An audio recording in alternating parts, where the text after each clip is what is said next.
So it's been a tough time for SPACs recently, especially the ones that I have invested in, those being IPOE or Sofi, Actc or Proterra, and Opendoor, which Opendoor actually is no longer a SPAC, but they could be classed as a speculative stock or unicorn company. I tend to see them in a different way, but that's how the market categorizes all of them for now. So we're going to be looking at maybe why they've dropped, how far they've dropped from my buy price, because I'm down on most of these positions, as I'm sure most people are as well. Then we'll revisit some of my thesis for buying these companies in the first place and take a closer look at the valuations we did, just to see if we missed anything the first time round or just reinforce our position on them. Hopefully, I can stabilize some people's positions or opinions on these stocks, because I think everyone knew it wouldn't be a smooth sailing ride, but I get it. It's hard to watch your stock or watch your money fall 30 to 40% in a couple of months. So it's not easy to sit there and do nothing, but that's what I'm hoping we can do. So let's start with a drop. Opendoor has sunk back down to $15 per share, which is 56% down from its $35 post-merger high. But actually it's still 40% up or 45% up from the agreed transaction value back in Q3 2020. So it's done quite well. IPOE, this has probably fared the best in terms of the steep drop from its high, but it's still 22% down from its high. Now, there has been some confirmation around the date IPOE and Sofi will officially merge. They also posted very good quarterly results recently, which will mean, one, this is no longer a SPAC instrument, but also it's showing that the story is still intact in terms of how quickly this business is going to grow. Now, since that announcement, the stock has risen over 36%, which tells us people are getting excited about the idea of this merger being a reality. But as we saw with Opendoor, the merger announcements can sometimes be a false indicator and make for a further drop thereafter. Actc, another one of the SPACs that hasn't fared as badly as the rest, but still not looking too pretty.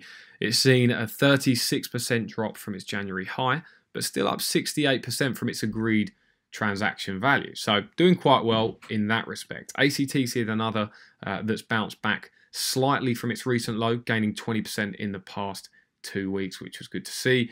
And now to summarize, if we look at SPACs in general, these three companies have fared pretty well. Of course, they've had a big run up, bigger than the rest, because at the end of the day, the quality of business that underlie these SPACs are the highest available in any SPAC, in my opinion. That's why I own them. And this got people excited and ready to jump on board. So we did see a very big lift in the stock price. But when we look at their value to original price offering, they're still doing pretty well. These are all up on their original transaction value against some of the not so amazing companies or SPACs that are struggling to even stay above their original SPAC price. So at least that's one good sign that there's quality there and the market recognizes that quality. And to give you complete transparency, these are three positions in my portfolio. Current portfolio making up larger stakes than others. As you can see, Opendoor is my smallest position, whereas Sofi and Proterra actually make up a fairly good slice when put together, around 9 to 10% combined. And running through positions each one, I mean, now with the current Sofi run-up, I'm actually back in the green by about 5%. I wasn't a couple of weeks ago. It's not huge. I'd imagine this will probably change a lot day to day, but it's better than where it was a couple of weeks back, like I say. Proterra is still down by around 5%, but again, a lot prettier than it was 2 weeks ago when the stock touched $13. An Opendoor, which is down 44%. So probably a good thing it's my smallest position. However, if the numbers still make a lot of sense to me and the story's still intact, I'd see this as an opportunity to maybe increase that position. And summarizing my thoughts here for you all, I'm not concerned by these numbers, to be honest with you. If I watch these numbers or results day to day or even weekly, I would have sore eyes because these are so volatile. The float is so small. The size of the instrument is so small. So a bit of buying and selling day to day can really shift the stock price without indicating, anything of real value to you at all. So it's best just not to watch them, in my opinion. And here on this channel, we're not concerned about stock price movement on a day-to-day basis. We're focused on the business, its results, and the long-term destination. And so that leads us into my original thesis on these companies. Are they still intact? Well, I think so, and we'll start with Opendoor. Like I said, this is the original shortened thesis of these companies. So you may have seen these slides before. I'll just be summarizing them again to add some context. So from the ground up, I saw Opendoor as a very disruptive company in a $1 trillion market that was in great need of disruption. They took a very different approach to the entire buying and selling process, and that resonated with me. Both in terms of the way they were using machine learning and technology, as well as providing speed and simplicity. The market opportunity there is huge. We've got a $1.6 trillion TAM, so they only need a very small capture of that to be a success from today's value. And I feel they're capable. Even with the likes of Zillow and Redfin, they get spoke about a lot. What competitive advantages do they have over those two? And they will be hard to compete with. But it's not going to be a winner-takes-all market, in my opinion. And like I said, even a very small capture will be suffice from an investment perspective from today. The real question mark for Opendoor is the unit economics. Whether this business can be profitable and achieve scale at the same time. I'll be honest, that's the real question mark for me, and it's the main reason that this is the smallest position in my portfolio, because it's not a clear and visible path, at least from the outside looking in. I can see how they would do it. It's just not an absolute guarantee. And without spending too much time here, what I will say is Opendoor should and will be focused more on the long-term value creation of their business rather than the near-term unit economics. Opendoor will flourish by attracting more home buyers and sellers to the platform, creating that flywheel and benefiting from scaled operations. They're also looking at introducing ancillary and value-added services that come with higher margins and should boost margins altogether. I think they will start to implement them very soon. Opendoor thinks it will reach $50 billion in revenue by 2030, and with that kind of scale, it's hard to see how they can't turn a profit. Now, Sofi, with Sofi, I saw a great opportunity to own a long-term compounder in its very early stages.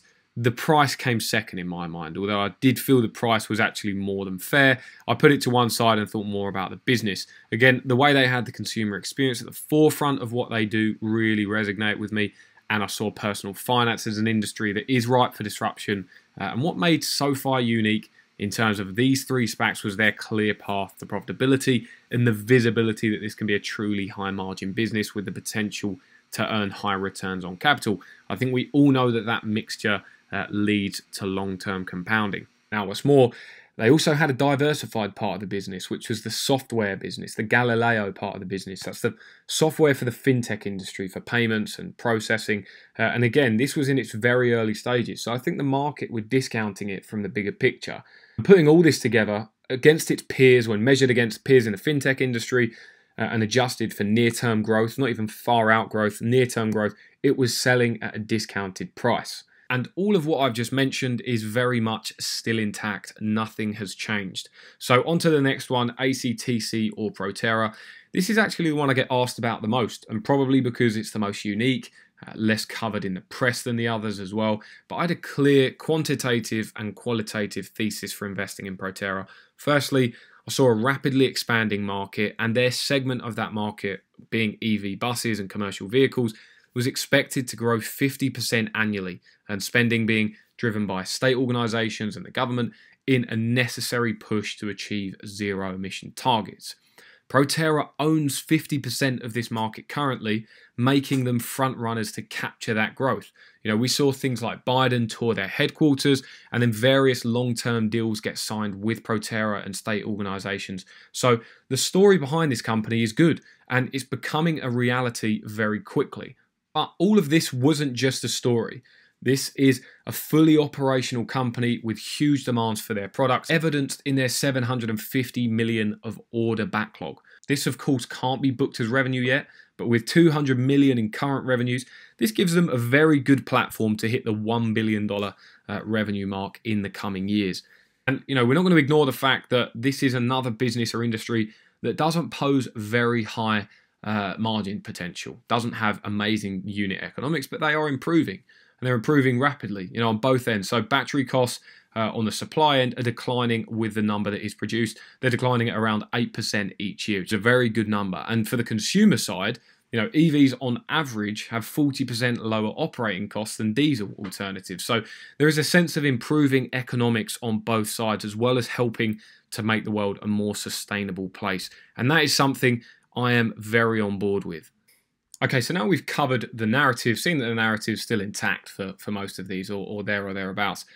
Also looked at, the thesis, original thesis, does it still make sense? And I think it still makes sense for all three. So let's quickly revisit the valuation, starting with Opendoor, just in order of how we did it previously. And this was the 10-year DCF model or valuation that I've done for Opendoor. As you can see, It's no different to what they already gave us guidance for in their investor presentation, but just leading it up to 2030 as well, where they said they hope to hit 50 billion in revenue. Now, analysts are actually expecting that Opendoor can hit 13.8 billion by 2023 and around 8 billion by 2022. So they think they're ahead of their schedule. We've only got them getting up to 13 billion in 2024 and then 17 billion in 2025. So what I want to look at is if we can become a bit more conservative with Opendoor's valuation here, or forecast. Maybe look at the risk reward a little bit, because that's, at the end of the day, that's what this is about, seeing how conservative our valuations are, and if they're conservative enough to get us to a fair value, then that's probably a good investment opportunity for us. So if we drop the growth rates down, they're currently, a CAGR of around 25%. Right, from 2025 to 2030. So if we drop that down, because that's still quite high, we get it down to say 15 for a few years and then to 10 for the last couple, that gets us to around 30 billion in 2030. All right, 20 billion under their target. So they would have very much underachieved what they gave us guidance for. Still not a bad result, 30 billion from almost 3 billion where they are now. That's a 10x in 10 years. Still not a bad result. With the margins gradually getting to where they need to be and only achieving a 6% EBITDA margin, which I think they can with scale, even with this 30 billion scale, not quite 50 billion, still think they can get to that 6% margin. That gets us to a fair value today of around $17 per share for Opendoor. It's currently at 16, so we're a little bit above fair value. Of course, if we wanted to get more conservative with this, you can. We could look at, maybe the multiples. Maybe they're not going to be selling at 25 times earnings if they're only growing at 10. So maybe drop that down to 20. Still at fair value, down to 15. Then obviously we're looking overvalue, but this still implies a 14% return. Now, I don't want to fiddle with the numbers too much, because honestly, you can get yourself confused with these models. They're just supposed to be an indicator or a screener of how well the stock's priced based on its future performance. So let's switch over to Sofi now. Look at a similar thing with that. If you can remember with Sofi, you may not have watched it, but you may have as well.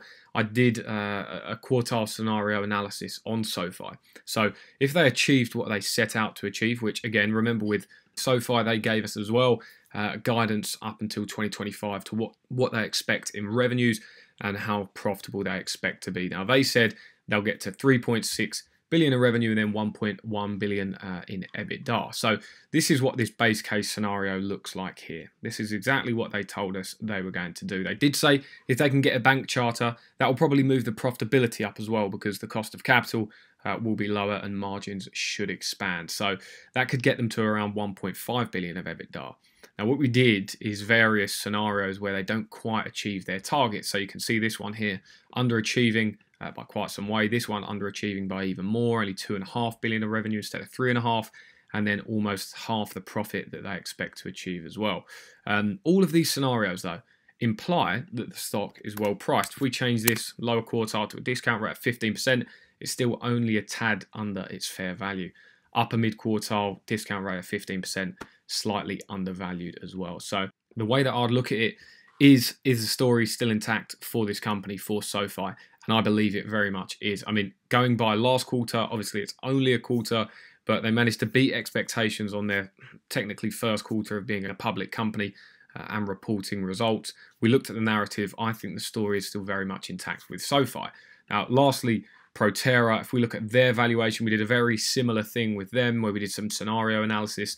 And by the way, these are all available on the Patreon and Discord. So if you want to actually download them and then plug in your own assumptions, you can do your own scenario analysis in the valuation. If you want to pause the video actually and get a closer look at any of the assumptions, then please do. Now, we had a similar thing with Proterra. They obviously gave us some guidance 5-year, what they expect to do revenue-wise, EBITDA-wise, and then gave us some reasoning behind that. And I think, again, with this one, going into 2025, they should be able to achieve what they've set out here, this 2.5 billion of revenue and then 500 million of EBITDA. But we did do some scenario analysis that meant if they underachieved, what would that mean for investors? What would that mean for the stock price? How fairly valued would it be today?